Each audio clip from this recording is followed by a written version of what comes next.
Okay, Assalamualaikum and hello to all of you who are watching this video. For this video, I will be explaining about the speaking topic for PBI10102 English for Communication 1, which is preparing for an informative speech presentation. Right. Within this topic for this week, it is divided into 3 subtopics, which are the process of delivering a speech for the first one. In this first one, we will look into the process. The overall process will be divided into smaller categories, and each category will be discussed later on. For the second one is understanding your speaking task, the speaking task that you have received, and how we look into this speaking task. And lastly is about analyzing the audience.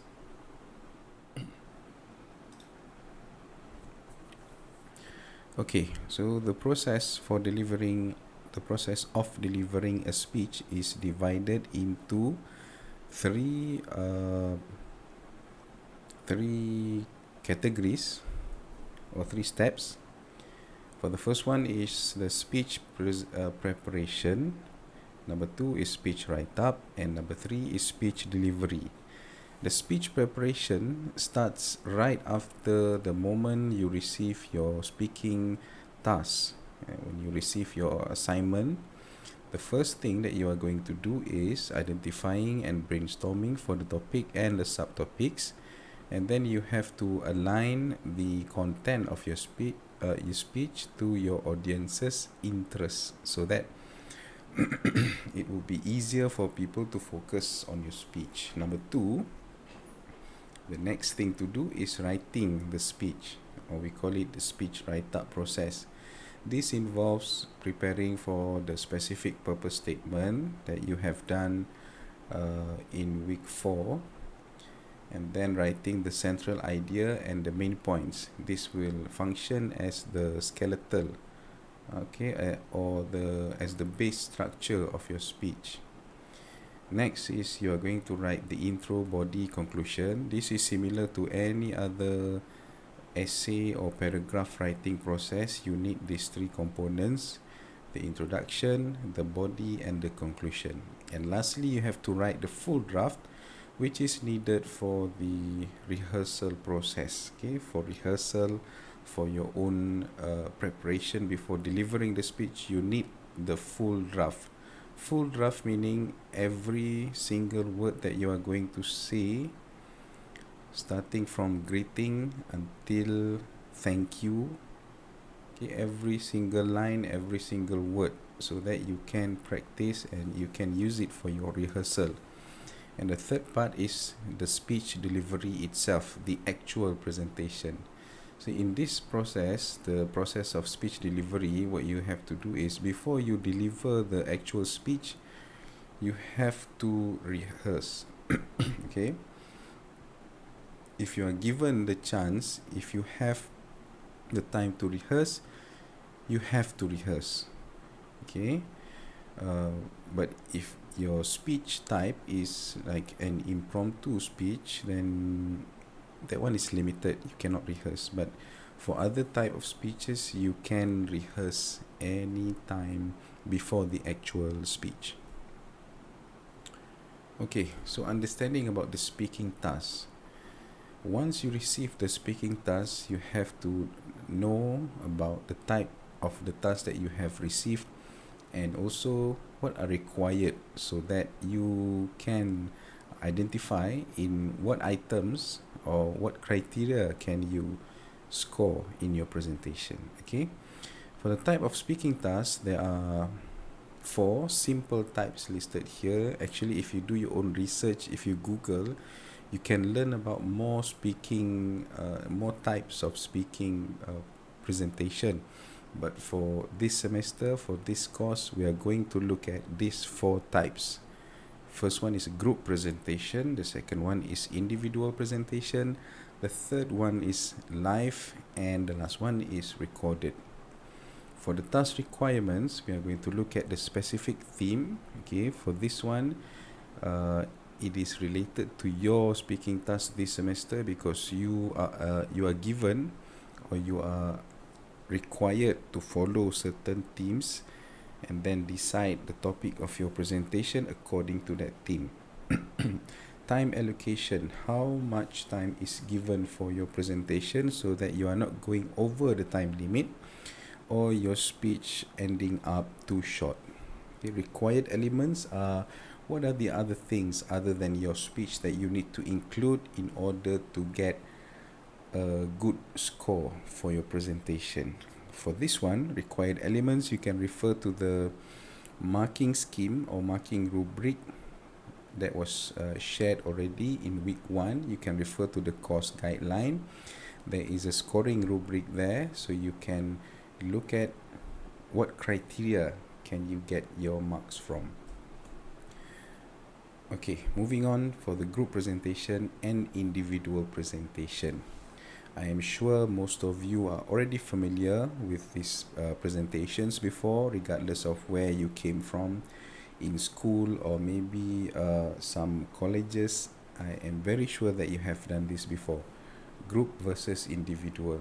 Okay, for group presentation, the topic is normally shared by all the group members and they get to get small slices of the big topic to be shared across all group members. Okay, and the subtopics should be shared equally in terms of importance and relevance to the main topic. In group presentation, the two most important aspect is the cooperation and teamwork between all group members to ensure that the presentation is effective. Okay, but for individual presentation, everything depends on you, the presenter, okay, the one person presenting the speech. And there should be no problem in terms of organizing and coordinating the subtopic because you are the only presenter and there is no need to delegate the task to other people. Next, we have live versus recorded. Okay, the meaning of the word live here means you are presenting to presenting to an audience in real time. Okay, live meaning real time versus recorded. Recorded is like a delayed presentation. It's not in real time. Okay, you record today and you submit the recorded presentation tomorrow. Okay, so that is the main difference. So for live presentation, you speak to your audience and everything is observed while you speak. Okay, so there is a very high risk of making mistakes. For live presentation, there is minimal stopping, pausing or restarting. I'm not saying that it is impossible to stop halfway through. It is possible that you can pause, but it is very minimal. You cannot pause for a long time. You can pause for a while to take your breath, to think about your speech for a while, but you have to continue. Otherwise, the whole thing is cancelled. Okay. For live presentation also, creativity is very limited compared to recorded presentation where you can stop, you can pause and do it again and include other creativity elements. But for live, what happens stay to happen throughout the presentation. Okay, there's no going back. For live presentation, there is only one single run, no retake, no corrections of mistakes during presentation. If you do any mistakes while presenting, you cannot go back and correct the mistakes that you have done. What you do is you can do some corrections in the later part of the speech compared to recorded presentations where you can have multiple runs. If you have done something wrong, you can pause the camera, go back and re-record that part and later edit the video. Okay, for the task requirements, there are three elements listed here, which is the theme, time allocation, and required elements. For this one, it is very specific to elements in a video presentation, because you are doing a video presentation this semester. Okay, a specific theme is the theme assigned by your instructor. This of course happened already in week 1. Okay, for time allocation, whether we have individual time or group time.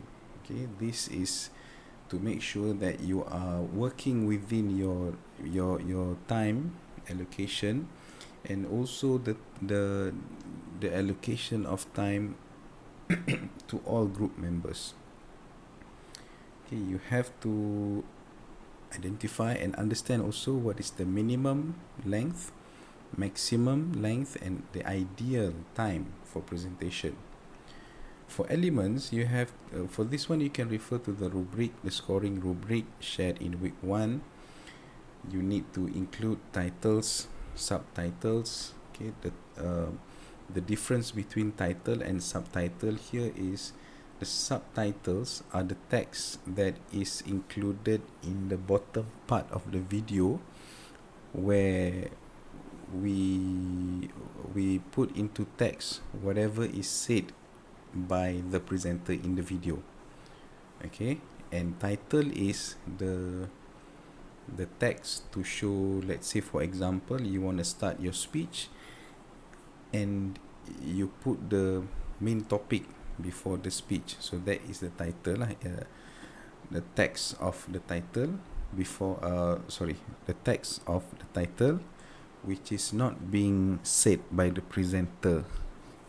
Subtitle, for subtitle, everything that is being said by the presenter. Okay, that's the difference.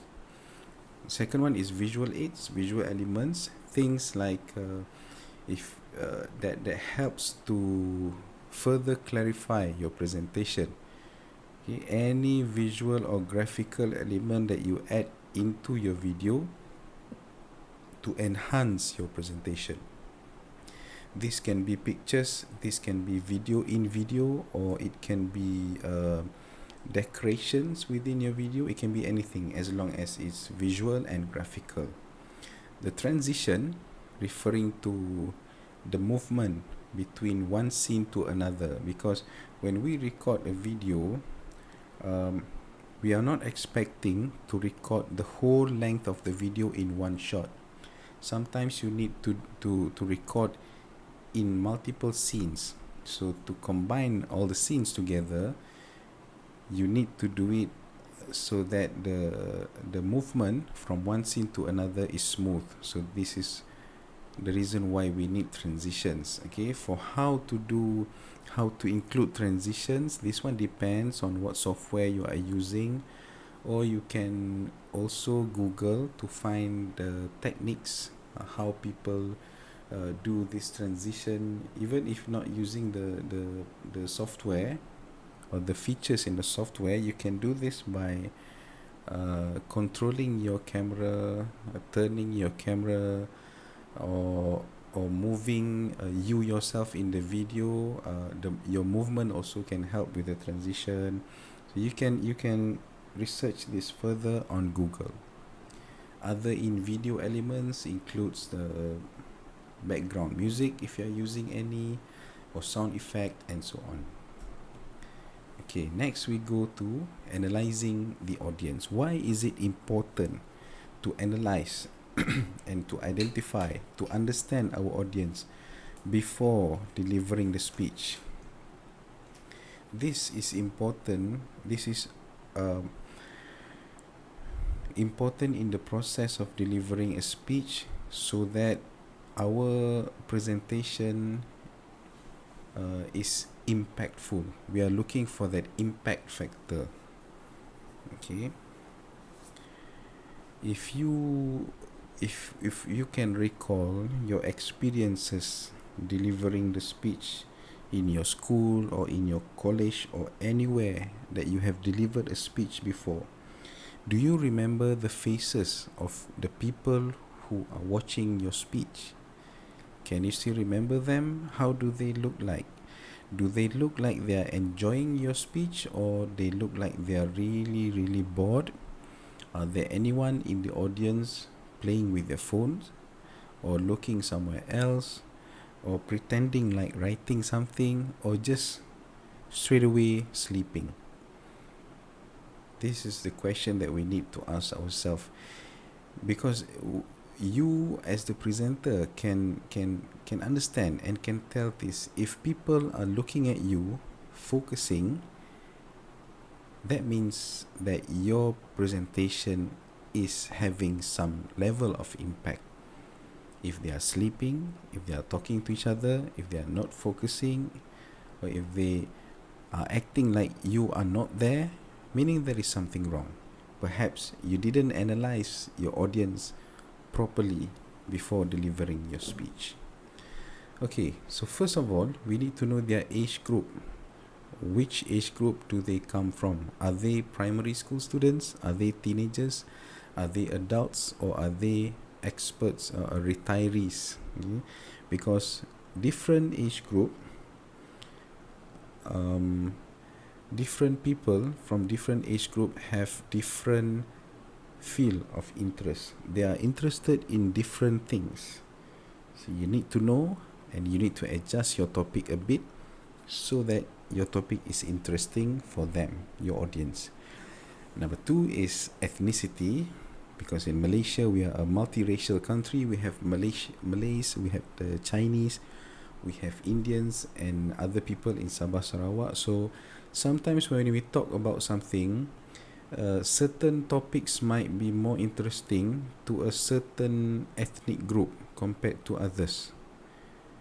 Let's say if you want to talk about cooking, for example, certain types of cooking, certain type of food might interest some certain ethnic type group more.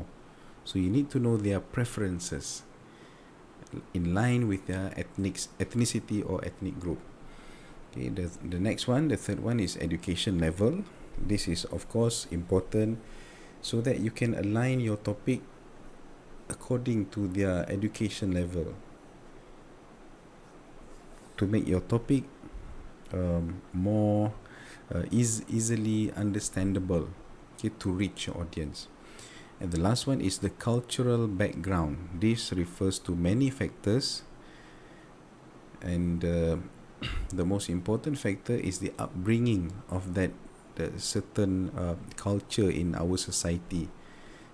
So the differences listed here is only 3, but there can actually be more.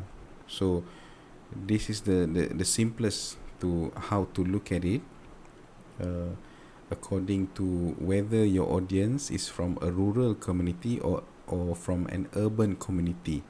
So the rural community is quite different compared to the urban community in some aspects. Okay, this if you read any books or do your research on the internet, you might not find the straight and simple guideline on how people from rural community versus the urban community, how are they different in terms of their preference. But this is what we need to use our own experience, our own understanding from our own experience of life to identify which topic should be interesting for people from rural community versus the urban community. And the geolocation here means it's simply about the location where are your audience coming from, because people from different places sometimes have different preferences and different interests. Okay, and the next one is, this is just a simple example to show you how to adjust a topic based on the audience. Okay, let's say our main topic is about video call or conference technology. The first type of audience, let's say we receive an audience group of primary school students and we are asked to talk about video call or conference technology. For primary school students, we cannot really explain to them about the the technical advancements or the high level, it shouldn't be too sophisticated. It should be simple and it should be close to them.